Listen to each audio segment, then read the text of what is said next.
The alarm screamed through every ship in three-star systems at once. Marcus Reed jumped up from his lab table on the human research vessel Endeavor.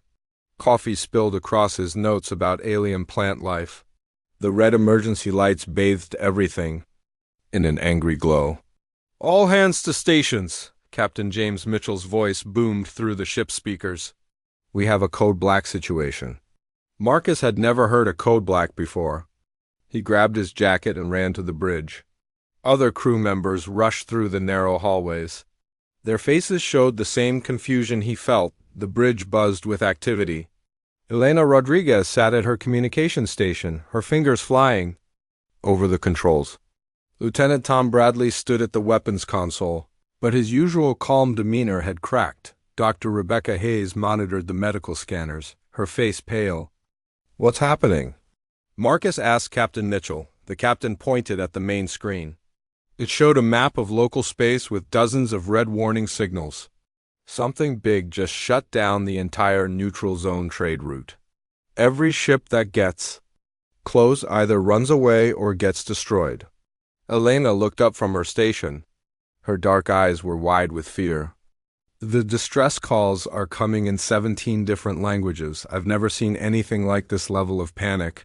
"Show me the source," Captain Mitchell ordered. The screen changed to show a grainy image from a long-range probe. At first, Marcus saw nothing but empty space and a few asteroids. Then something moved. Something huge. The creature was at least 50 feet long. It had 6 powerful limbs that could grab or slash with equal ease. Its hide was dark with strange glowing patterns that pulsed like a heartbeat. Most terrifying were its eyes. They burned with intelligence. This was not some mindless beast. "Dear God," Dr. Hayes whispered. "It's an apex predator." The bridge fell silent. Everyone knew about apex predators, though few had ever seen one. They were legends, nightmares, the most feared creatures in known space. For thousands of years, entire civilizations had built their defenses around one simple rule: avoid apex predators at all costs. "How many ships has it destroyed?" Marcus asked. 12 confirmed, Elena replied, her voice shaking. 3 more are missing. The survivors all tell the same story. The creature appeared from nowhere, attacked without warning, then disappeared back into the asteroid field. Captain Mitchell studied the image. "What's it doing in the neutral zone?" "Apex predators usually stay in deep space, far from civilized areas." Tom Bradley pulled up tactical reports on his screen. "The trade route it's blocking carries 70% of all commerce between the inner and outer rim systems. If ships can't get through, entire worlds will face shortages of food and medicine within weeks." The communication system crackled to life. A new voice filled the bridge. It belonged to Ambassador Keel of the Galactic Council. His translator made his bird-like speech sound mechanical and cold. "Attention all vessels in sectors 7 through 12. The Galactic Emergency Council has declared the neutral zone off. Limits to all traffic. A Class 1 apex predator has established territory in the main shipping lane. All ships are ordered to maintain a minimum distance of 10 light hours from the creature's position." Elena opened a channel. "Ambassador Keel, this is the human vessel Endeavor. Request permission to approach and study the situation." There was a long pause. When Keel spoke again, his tone carried disbelief. "Human vessel, you cannot be serious. No species has ever successfully communicated with an apex predator. They are killing machines. Pure predators with no capacity for reason or negotiation." "With respect, Ambassador," Captain Mitchell cut in, "has anyone actually tried to communicate with one?" "Those who have tried are dead," came the sharp reply. "Commander Thex of the Reptilian Defense Force is assembling a battle fleet. We will eliminate this threat with overwhelming firepower before it can do more damage." The screen switched to show another ship approaching the area. This one was massive, bristling with weapons. Behind it came a dozen smaller warships. Marcus recognized the design. Reptilian military vessels were built for one purpose: destruction. "Doctor?" Hayes checked her scanners and gasped. "Captain, I'm reading something unusual about the apex predator's biology." "What kind of unusual?" The creature's hormone levels are off the charts, its body temperature is elevated, and there are signs of increased metabolic activity in its reproductive organs. She paused, double-checking her readings. I think it might be pregnant. The bridge erupted in shocked voices. A pregnant apex predator was beyond dangerous.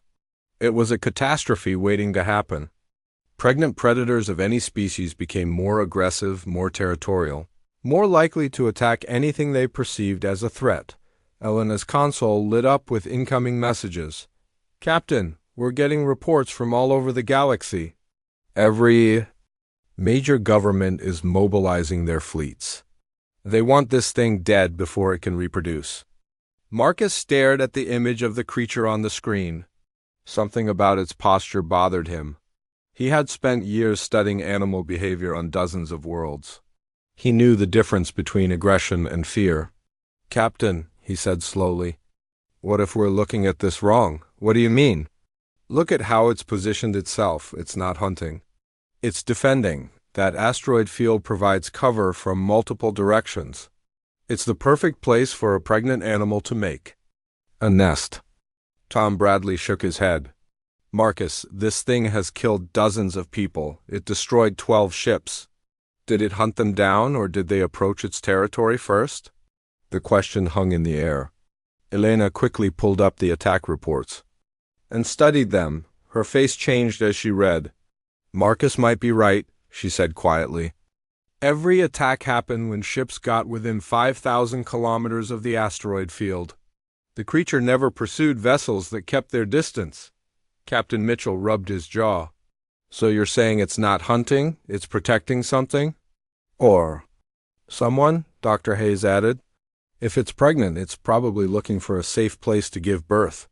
The communication system buzzed again. This time, the voice belonged to Commander Thex. His reptilian accent made every word sound like a threat. All civilian vessels will withdraw immediately. Military units are authorized to use any force necessary to eliminate the apex predator threat. Attack begins in 6 hours. Marcus felt his heart race. Captain, we have to do something. If they attack a pregnant creature, we'll never know what apex predators are really like.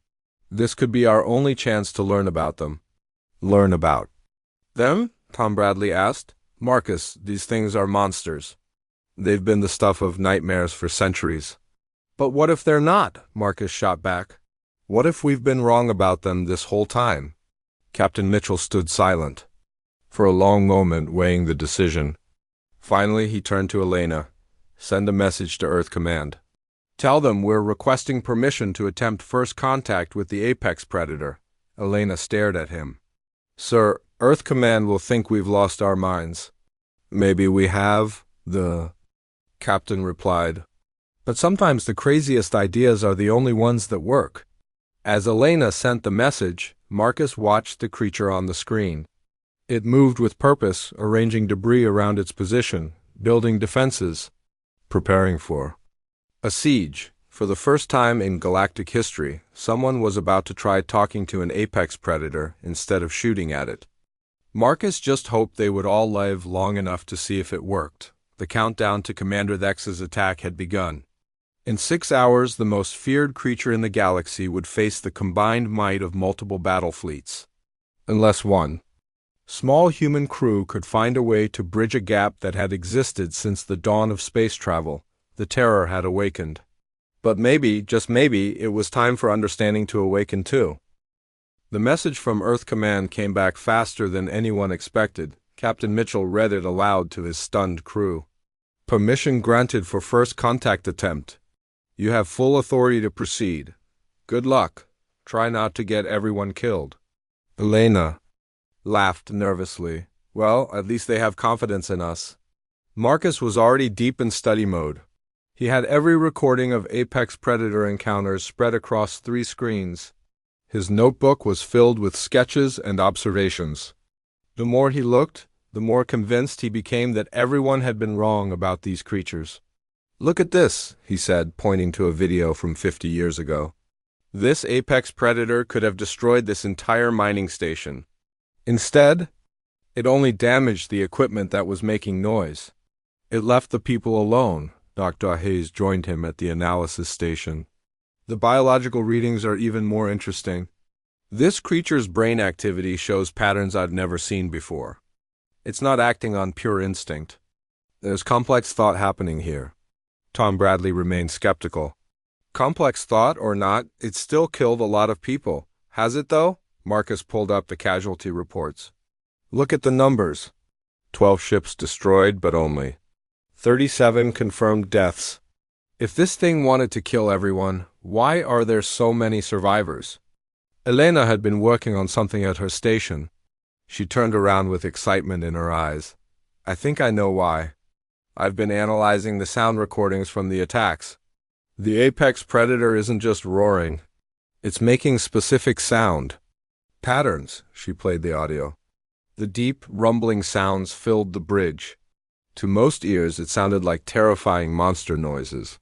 But Elena had trained herself to hear patterns in alien communication. Listen to this part, she said, isolating a section. These low-frequency pulses repeat every 12 seconds. That's not random, it's structured, almost like whale song, Marcus finished. On Earth, whales use low-frequency calls to communicate across vast distances. The patterns can carry complex information. Captain Mitchell leaned forward. You're saying this thing is trying to talk? I'm saying it's possible, Elena replied. If I'm right, then every time ships approached, the apex predator was trying to warn them away. When they kept coming, it had to use force. The bridge fell quiet as everyone absorbed this possibility. Then the communication system crackled to life. Commander Thex's voice filled the room, cold and mechanical through the translator. Human. Vessel Endeavour, you will withdraw from this sector immediately. My fleet is taking position for the attack. Captain Mitchell activated the reply channel. Commander Thex, we request permission to attempt communication before you begin your assault. Communication? Thex's laugh sounded like grinding metal. Apex predators do not communicate. They kill. You humans are too young as a spacefaring species to understand the danger you face. What if you're wrong? Marcus cut in. What if attacking a pregnant apex predator makes things worse instead of better? Pregnant? There was a pause. Our scans show no indication of pregnancy, Dr. Hayes spoke up. Commander, human medical equipment might be more sensitive to mammalian reproductive systems. Our readings clearly show elevated pregnancy hormones and fetal development. Another longer pause. When Nex spoke again, his voice carried less certainty. Even if true, a pregnant apex predator is more dangerous, not less. We cannot allow it to reproduce. The screen showed Thex's battle fleet taking position around the asteroid field. 15 heavy cruisers and dozens of smaller ships. Enough! Firepower to crack a small moon. Elena's console lit up with new readings. Captain, I'm picking up more sounds from the apex predator. The pattern is changing. The new audio was different. Higher pitched, more urgent. Marcus listened carefully, his mind racing through everything he knew about animal communication. It sounds distressed, he said finally.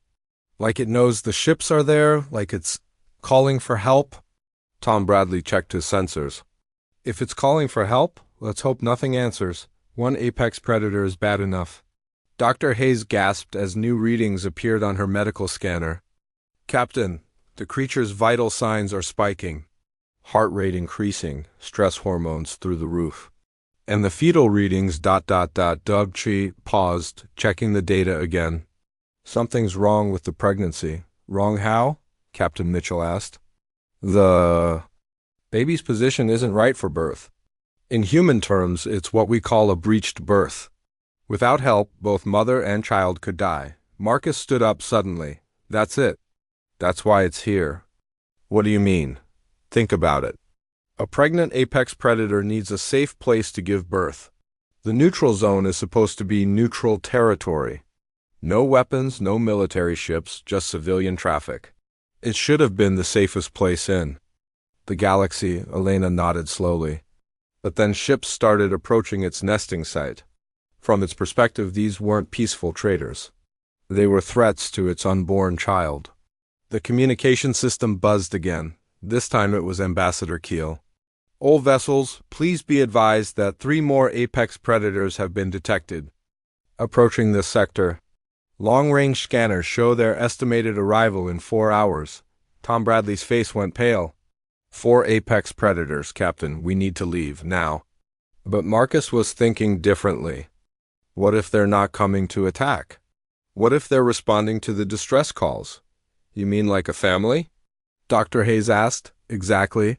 Most intelligent species have some form of social structure. What if apex predators aren't solitary hunters? What if they're pack animals, and this one was calling her family for help? Commander Thex's voice cut through their discussion. This changes nothing. We now have multiple targets to eliminate. All civilian ships will withdraw beyond the 10. Light our safety zone immediately. Captain Mitchell made his decision. Elena, send a message to all nearby ships. Tell them we're staying. Sir? Elena's voice cracked slightly. We're going in. If Marcus is right, we might be looking at the first chance in galactic history to actually communicate with apex predators. I won't let fear destroy that opportunity. Tom? Bradley activated the weapons console. Captain, I respect your decision, but I'm charging all defensive systems. If this goes wrong, Tom, weapons won't save us anyway. An apex predator could tear this ship apart in seconds. Marcus was already planning their approach. We need to go in slowly, no sudden movements. And we broadcast on all frequencies that we're not a threat. Elena worked on modifying their communication array. I can set up a broad spectrum transmission. If the apex predator is trying to communicate, maybe we can find the right frequency. Dr. Hayes prepared her medical scanners for closer readings. If we can get close enough, I might be able to help with the birth complications. I've delivered babies for dozens of species. You want to deliver an apex predator baby? Tom Bradley asked in disbelief. Someone has to, she replied simply. If the mother dies, what happens to the baby? And if the baby dies, what happens to the mother's family when they arrive? The logic was undeniable. An angry, grieving family of apex predators would be a threat to the entire galaxy. Captain Mitchell took his position at the command station. All right, people, we're about to make history. Elena, start broadcasting our peaceful intentions. Dr. Hayes, prepare for medical assistance. Tom, keep those weapons ready but not targeted. And Marcus, yes, Captain. Start thinking like an apex predator. If you're right about them being intelligent, we need to prove we're worth talking to instead of eating. The Endeavor began its slow approach toward the asteroid field. Behind them, Commander Thex's battle fleet held position, weapons trained on both the human ship and the apex predator. Ahead of them, the most feared creature in the galaxy waited in its makeshift nest, protecting an unborn child and calling for help that might never come, unless a small human crew could bridge a gap of fear and misunderstanding that had existed for thousands of years. The real test was about to begin. The Endeavor crept forward through space at barely 1% of normal speed. Every sensor was active, every crew member at their station. The apex predator's massive form grew larger on the main screen with each passing minute. Marcus stood behind Captain Mitchell, studying the creature's movements. She's watching us, he said quietly. Look at how her head tracks our position. Elena's fingers danced over her communication controls. I'm broadcasting our peaceful intentions on 47 different frequencies. No response yet, but the sound patterns from the apex predator are changing. The creature had positioned herself between 2 large asteroids, creating a natural shelter.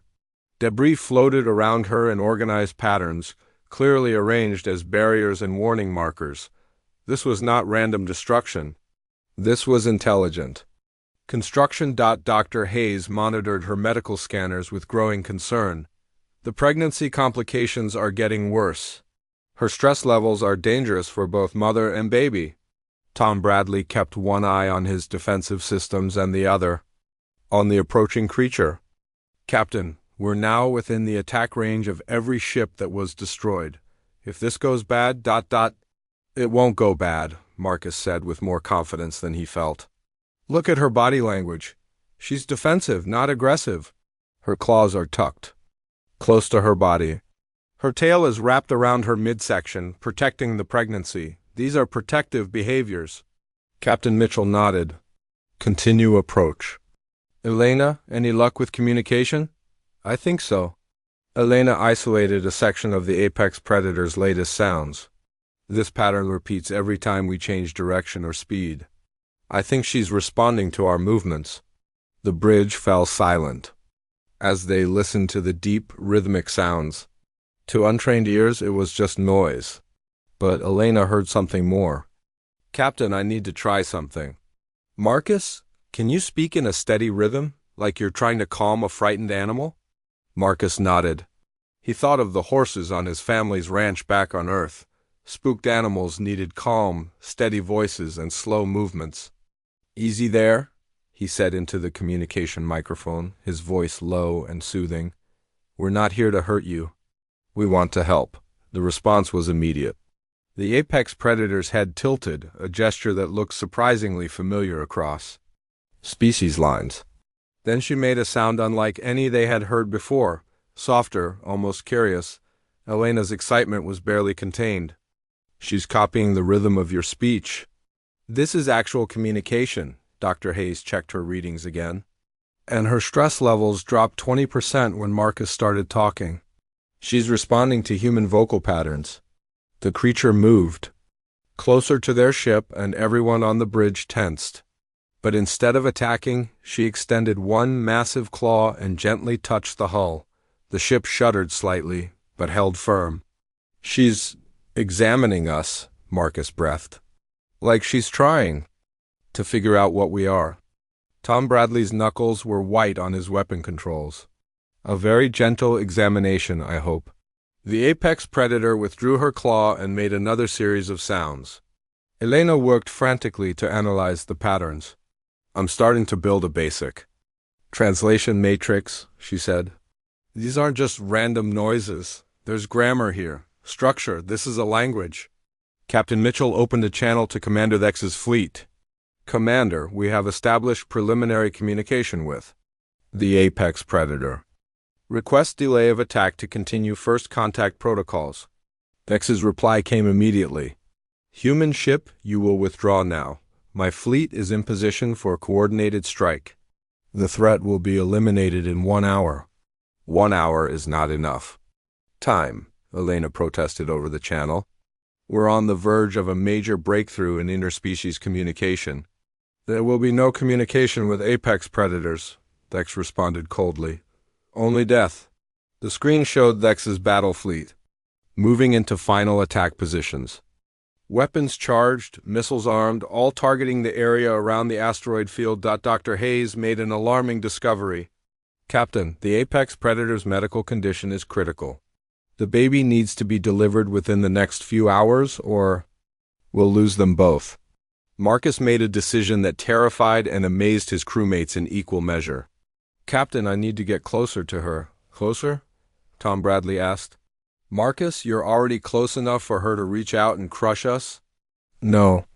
I mean really close in a shuttle? Just me?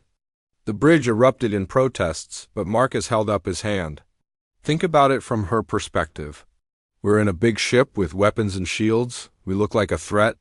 But one person in a small, unarmed shuttle, that's not threatening. That's vulnerable. Captain Mitchell stared at him. You want to make yourself vulnerable to the most dangerous predator in the galaxy? I want to show trust. On Earth, when dealing with frightened animals, sometimes you have to show that you're not a threat by putting yourself at risk. Elena was rapidly working through translation algorithms. Marcus might be right. The sound patterns suggest concepts similar to trust and safety. If she's as intelligent as we think, she might understand the gesture, Dr. Hayes nodded slowly. From a medical standpoint, she needs help. If Marcus can get close enough for me to get detailed scans, I might be able to guide him through emergency procedures. Tom Bradley shook his head. This is insane. Even if she doesn't mean to hurt you, Marcus, one wrong move, and you're dead. And if we don't try, Marcus replied, she dies, her baby dies, and when her family arrives, We'll have a war that could destroy half the galaxy. Captain Mitchell weighed the decision. In the distance, Thex's fleet continued its approach. Time was running out. Do it, he said finally. Tom, prep Shuttle Bay 2. Smallest shuttle we have. No weapons, minimal shielding. Elena, configure. A direct communication link. Dr. Hayes, prepare to guide emergency medical procedures from here. Marcus suited up quickly, his heart pounding with fear and excitement. As he climbed into the shuttle, Elena handed him a modified communicator. I've programmed it with everything we know about her language patterns so far, she said. Good luck. The shuttle bay doors opened and Marcus piloted the tiny craft toward the apex predator. She watched his approach, her massive head tracking his movement. When he was still several hundred meters away, she made a sound that Elena quickly translated over the radio. She's asking what you are? Elena's voice crackled through the communicator. I think she's curious about your size. Marcus activated his communicator and spoke slowly, clearly. I'm a friend. I want to help you and your baby. The apex predator's response was immediate. She reached out with one claw, moving with surprising gentleness, and carefully grasped the shuttle. Instead of crushing it, she brought it closer. Examining the small craft and its occupant, Marcus could see her massive eye through the shuttle's viewport. Intelligence burned there, along with pain and desperation. This was no mindless monster. This was a mother in distress. Hello, he said softly. My name is Marcus. I'm here to help. The apex predator made a sound that somehow conveyed both greeting and hope. Elena's excited voice came over the radio. Marcus, you did it! You made first contact with an apex predator. You're making history. But Marcus was thinking about more immediate concerns. Through the shuttle's sensors, he could see the apex predator's vital signs. Dr. Hayes was right. Time was running out. Dr. Hayes, he said into his communicator, what do I need to do to help her? First, we need to understand exactly what's wrong. Can you get closer to her abdomen? The apex predator seemed to understand his intention. She gently moved the shuttle to a position where Marcus could see the swelling that indicated pregnancy. Even through the shuttle's hull, he could see that something was wrong. The baby is positioned incorrectly, Dr. Hayes confirmed through the radio. In nature, other members of her species would help reposition it, but she's alone. She's not alone anymore, Marcus said firmly. Tell me what to do.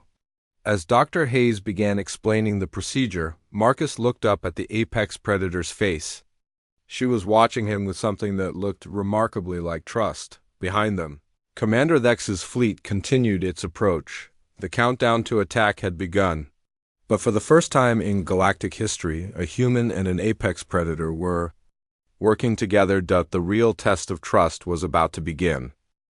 Marcus spent the next 2 hours learning to communicate with the apex predator he now called Nova.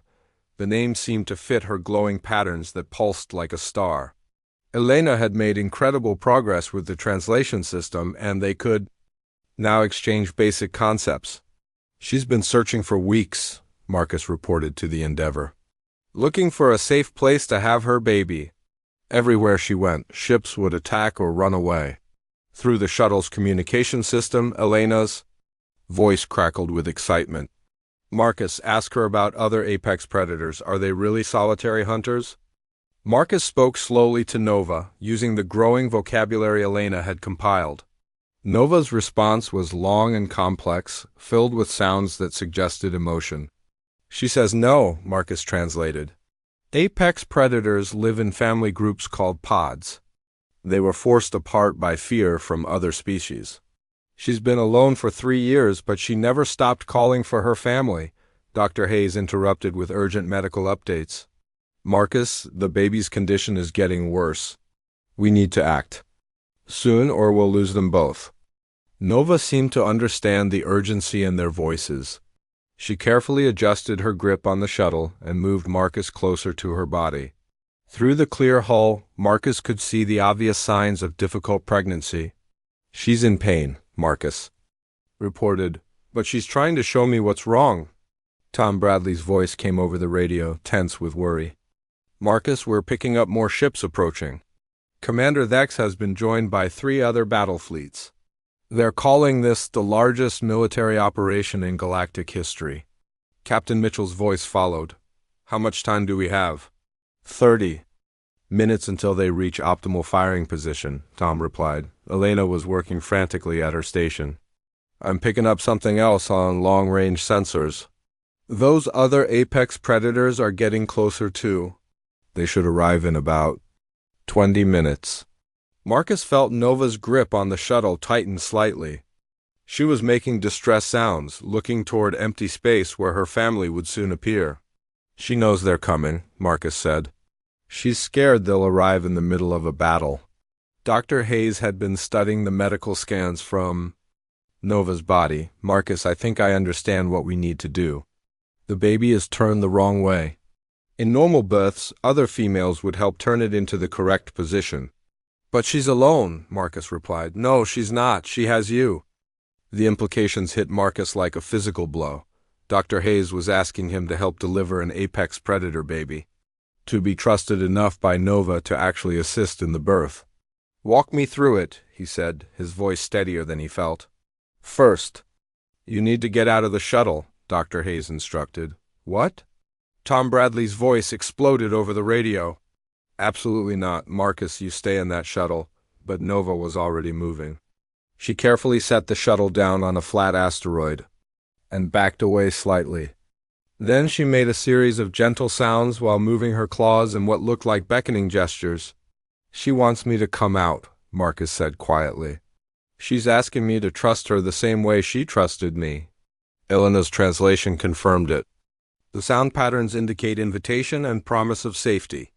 She's giving her word that she won't hurt you. Marcus looked through the shuttle's viewport at Nova's massive form. One swipe of her claw could kill him instantly. But her eyes held the same desperation and hope he had seen before. I'm going out, he announced. Marcus, no, Captain Mitchell. Ordered, that's too dangerous. Captain, a woman is about to lose her baby. Would you let that happen because you were scared? The radio fell silent. Marcus activated his suit's life support and opened the shuttle's door. Nova watched every movement but remained perfectly still as he stepped onto the asteroid. Standing next to her was like standing beside a living mountain. Nova was even more impressive up close. Her hide showed intricate patterns that seemed to tell stories. Her claws, each as long as Marcus was tall, were tucked carefully against her body. She lowered her massive head until she was at eye level with Marcus. When she spoke, the sound vibrated through his entire body, but Elena's translator made the words clear. Thank you for coming to help me, Nova said. I have been alone for so long. Marcus reached out slowly and placed his hand on her snout. Nova's skin was warm and surprisingly soft. You're not alone anymore. What happened next shocked everyone watching from the Endeavor. Nova began to cry. Tears the size of raindrops rolled down her massive face as 3 years of loneliness and fear finally found release. Elena's voice over the radio was filled with wonder. She's telling you about her family. Her mother, her sisters, her mate who died protecting their last pod from a military attack. Marcus listened as Nova shared her story. Apex predators were not the monsters everyone believed. They were families torn apart by fear and misunderstanding. They were mothers and fathers and children, scattered across the galaxy because no one had ever tried to talk to them. Dr. Hayes brought them back to the immediate crisis. Marcus, we need to focus on the birth. Can you position yourself near her abdomen? Nova understood what they needed. She carefully rolled onto her side, exposing her belly. Marcus could see movement inside as the baby struggled in the wrong position. Tell me what to do, Marcus said. You need to apply gentle pressure in specific spots to encourage the baby to turn, Dr. Hayes instructed. I'll guide you through it. Marcus placed his hands on Nova's belly. Her skin was incredibly warm and he could feel the baby moving inside. Nova watched him with complete trust, making soft, encouraging sounds. Following Dr. Hayes' instructions, Marcus began the delicate process of helping the baby turn into the correct position for birth. It was slow, careful work that required him to maintain contact with Nova's body for extended periods. As they worked together, something remarkable happened. Nova began to sing, deep, harmonic sounds that vibrated through the asteroid and into space itself. Elena recognized the patterns immediately. "She's calling her family," Elena reported. "But it's different now. She's not calling for help anymore. She's calling them home." Long-range sensors confirmed what Nova's song had announced. The approaching apex predators had changed course slightly. Instead of aggressive approach patterns, they were moving like a family responding to good news. Commander Thex's fleet had noticed the change too. "Human vessel," his voice crackled over the communication system. "The apex predators are moving into attack formation. We are beginning our assault." "They're not attacking," Marcus called out, his hands still working to help Nova's baby.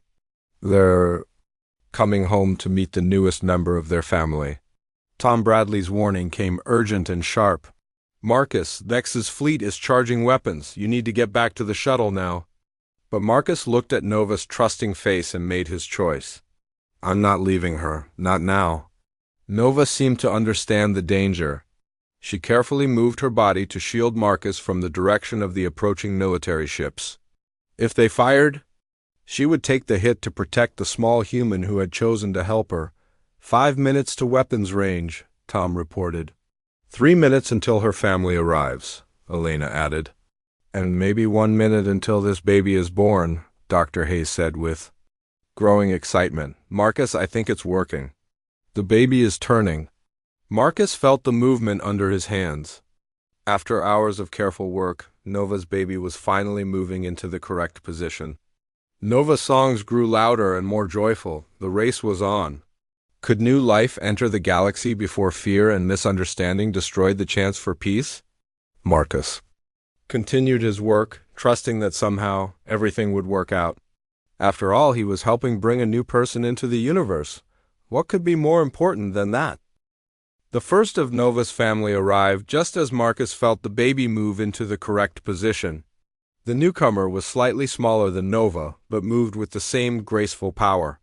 Instead of attacking the human ships, it took position near Nova and began singing the same harmonious song. "Two apex predators," Tom Bradley reported, his voice tight with tension. "And Commander Thex's fleet is almost in firing range." Elena was translating as fast as she could. "The new arrival is Nova's sister. She's asking if Nova is safe and if the small creature helping her can be trusted." Marcus could hear Nova's response even without translation. Her tone was warm and reassuring as she introduced him to her family. The sister apex predator moved closer, examining Marcus with obvious curiosity but no aggression. "She wants to know how something so small can be so brave." Elena translated. Dr. Hayes interrupted with excitement in her voice. "Marcus, the baby is in position. Nova's body is preparing for birth. This is really happening." 2 more apex predators arrived within minutes. Marcus found himself surrounded by 4 of the galaxy's most feared creatures, all focused on the miracle about to occur. Instead of feeling terrified, he felt honored to be part of this moment. Commander Thex's voice boomed over the communication channels. "Human ship, remove your crew member immediately. We are beginning bombardment in 60 seconds. Captain Mitchell responded firmly. "Commander, we have a birth in progress. Give us 10 more minutes. Impossible. The apex predators are in attack formation." Elena had been monitoring the family group's communications. "Captain, they're not in attack formation. They're in birthing formation. The family is positioned to protect Nova during delivery." Nova's songs changed pitch, becoming more urgent. Dr. Hayes was monitoring everything through the sensors. Marcus carried in his suit. "It's starting," Dr. Hayes announced. "Marcus, you need to be ready to help guide the baby out." What followed was unlike anything Marcus had ever experienced. Nova's sister moved to support her head, singing softly to keep her calm. The other 2 family members positioned themselves as guards, watching for threats while Nova focused on giving birth. Marcus found himself serving as midwife to an apex predator, following Dr. Hayes' instructions while Nova's family surrounded. Them with protective songs? The baby was larger than a human child but still seemed impossibly small compared to its mother. I can see the head, Marcus reported, his voice filled with wonder. The baby has the same glowing patterns as Nova. Elena was working frantically to keep communication open between the birthing group and the approaching military fleet. Commander. Vex, you are about to fire on a family welcoming a new baby. How is that different from any other species? Vex's response was cold but carried a hint of uncertainty. Apex predators do not have families, they are solitary killers. Look at your screens, Captain Mitchell challenged. Does that look like solitary killers to you?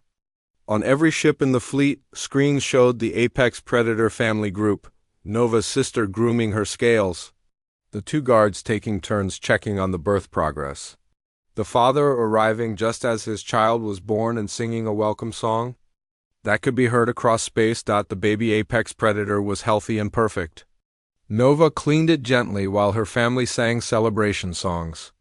Marcus found himself crying as he watched the pure joy of parents meeting their child for the first time. It's a girl, Dr. Hayes announced, her medical scanners confirming the babies. Vital signs. Mother and daughter are both healthy. Nova looked at Marcus with eyes full of gratitude. Through Elena's translation system, her words were simple but profound. Thank you for helping my daughter be born safely. You will always be family to us. The baby apex predator opened her eyes for the first time and looked directly at Marcus. She made a small sound that needed no translation. It was the universal sound of a baby meeting someone important. Marcus gently touched the baby's snout, just as he had done with Nova hours earlier.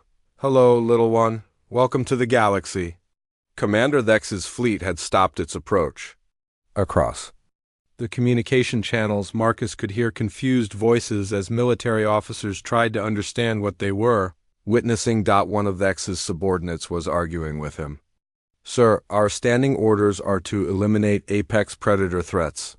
This family group is clearly not threatening anyone. They are apex predators, Vex insisted. They are threats by definition.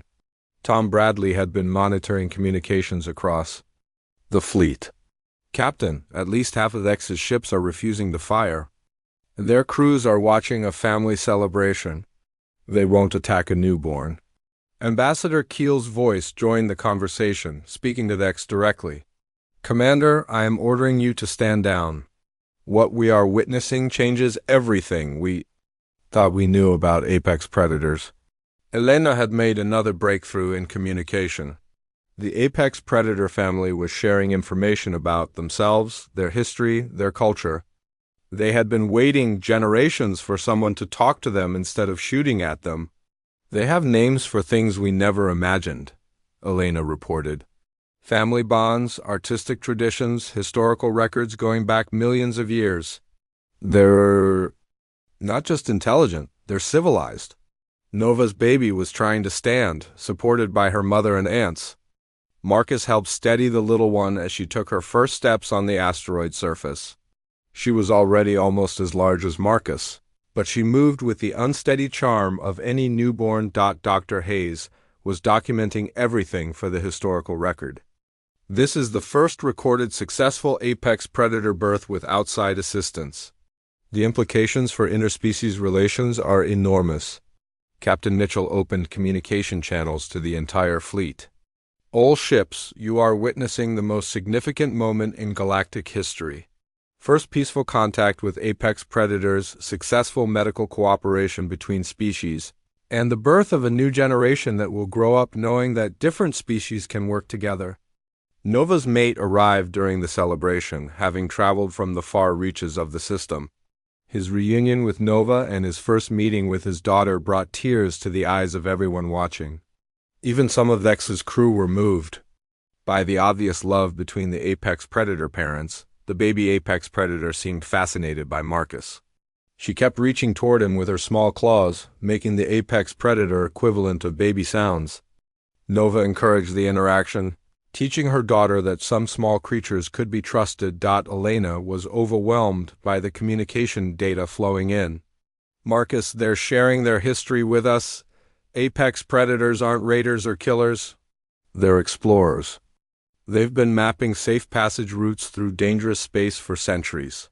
That explains why ships that avoid their territory usually make it through safely, Tom Bradley realized. They've been protecting trade routes, not threatening them. Commander Thex finally spoke again, his voice subdued. All ships stand down from attack positions. The situation has changed. Ambassador Keel's relief was obvious. Commander, what convinced you? My weapons officer, Thex replied simply. She has a new baby at home. She reminded me that attacking a family celebration would make us the monsters, not them. Marcus spent another hour with Nova's family, learning their customs and helping the baby take her first full meal.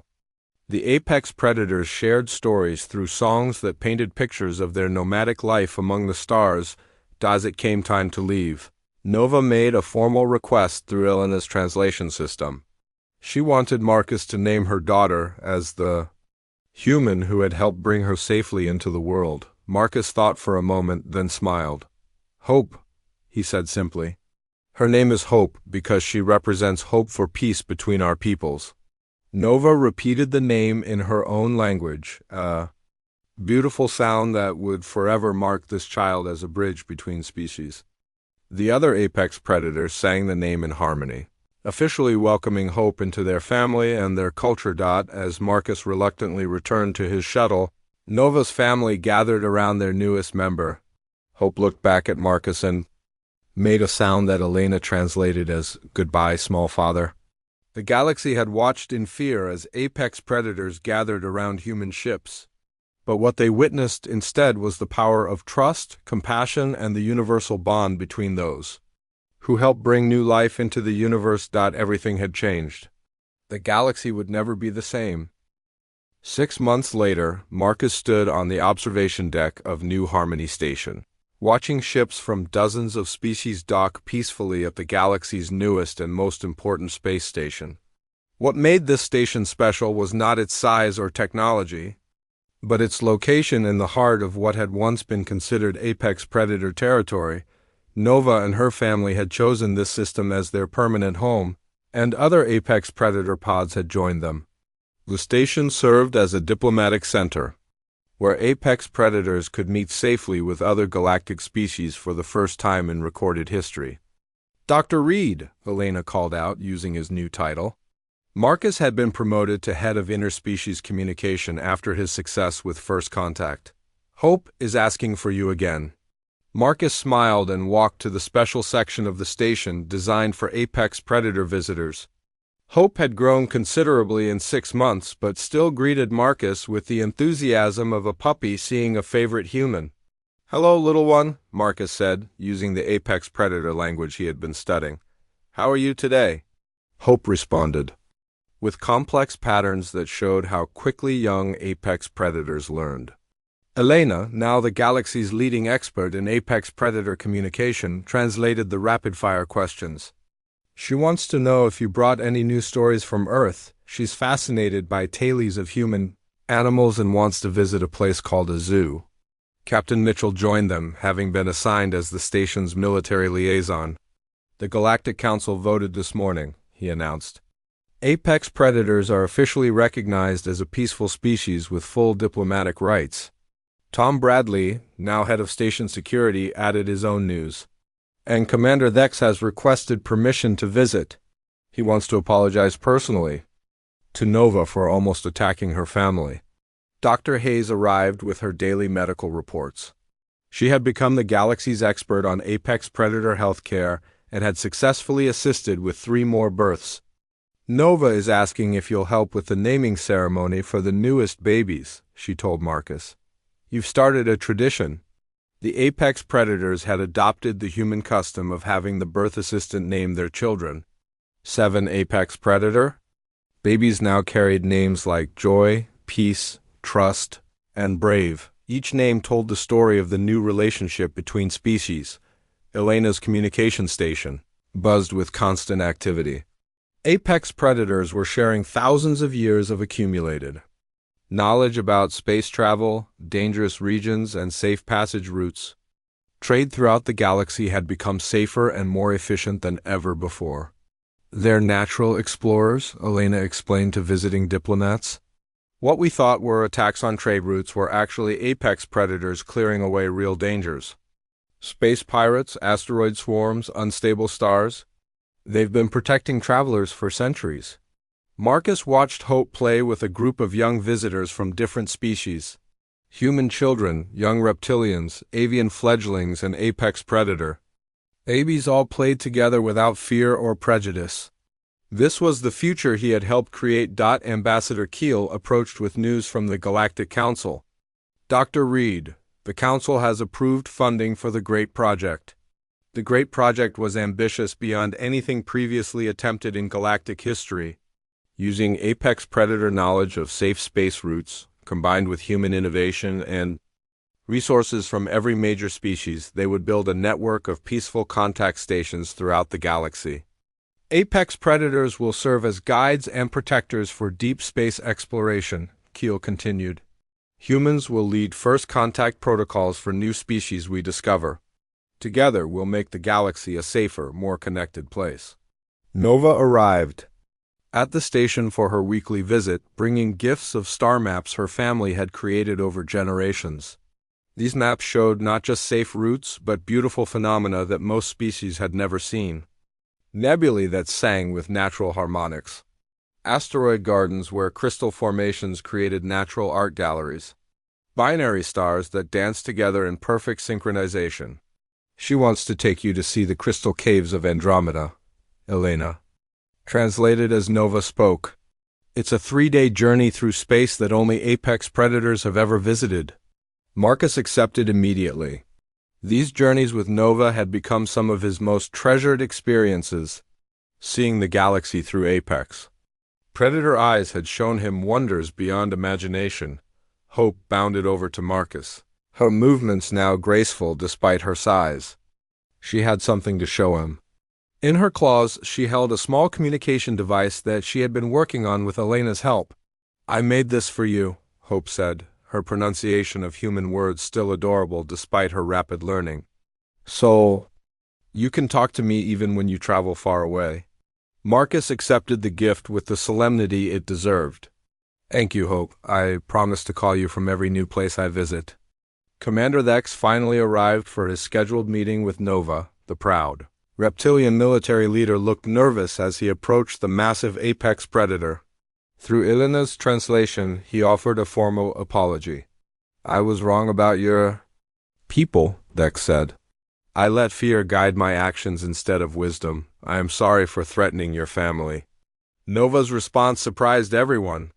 Instead of accepting the apology with regal dignity, she gently touched Thex's shoulder with one claw, and made sounds that Elena translated as laughter. "She says she forgives you because all parents are protective of their children. She understands why you were scared." Thex looked up at Nova with something approaching awe. "You are more generous than I deserve." The conversation that followed changed military policy throughout the galaxy. Thex and Nova worked together to develop new first contact protocols that prioritize communication over force. These guidelines would be taught at every military academy and diplomatic school. Dr. Hayes announced the completion of her research into apex predator family structures. "They have the most complex kinship networks we've ever discovered," she reported. "Extended families that span entire galactic regions with intricate systems for sharing resources and protecting young." Elena had cataloged thousands of apex predator songs, each one telling part of their vast cultural history. "They're living libraries," she explained. "Every apex predator carries stories passed down through millions of years. We're learning about galactic history that predates our oldest civilizations."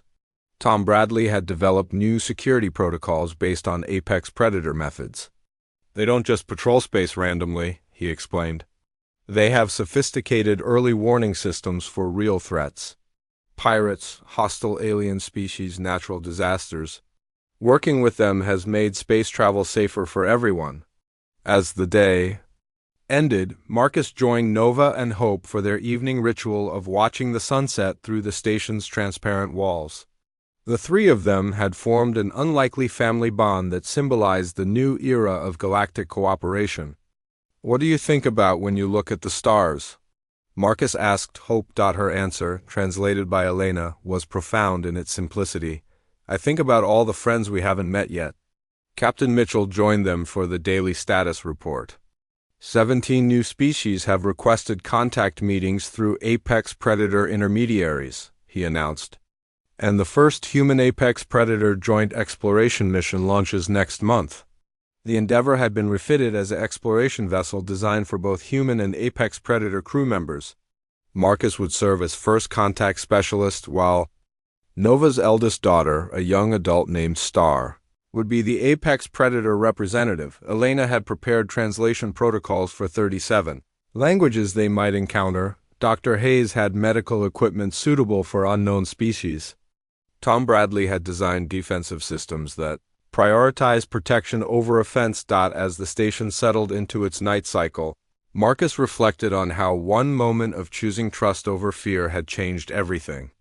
The galaxy that had once watched in terror as apex predators gathered was now a place where different species worked together for the common good. Hope fell asleep against Marcus's side, her gentle breathing a reminder that the future belonged to those who chose understanding over fear. In a few years, she would be old enough to join the exploration missions, carrying forward the legacy of peace that had begun with her birth. Nova watched over them both, the protective mother who had become the galaxy's symbol of hope for peaceful coexistence. Her songs filled the station with harmony, a lullaby for a galaxy learning to dream of better days. The terror had indeed awakened. But what emerged was not the monster everyone expected. It was the beginning of the greatest age of exploration and cooperation the galaxy had ever known, and it all started with one human who chose to help instead of hurt, to trust instead of fear, and to see the parent behind the predator. The galaxy would never be the same. It would be better.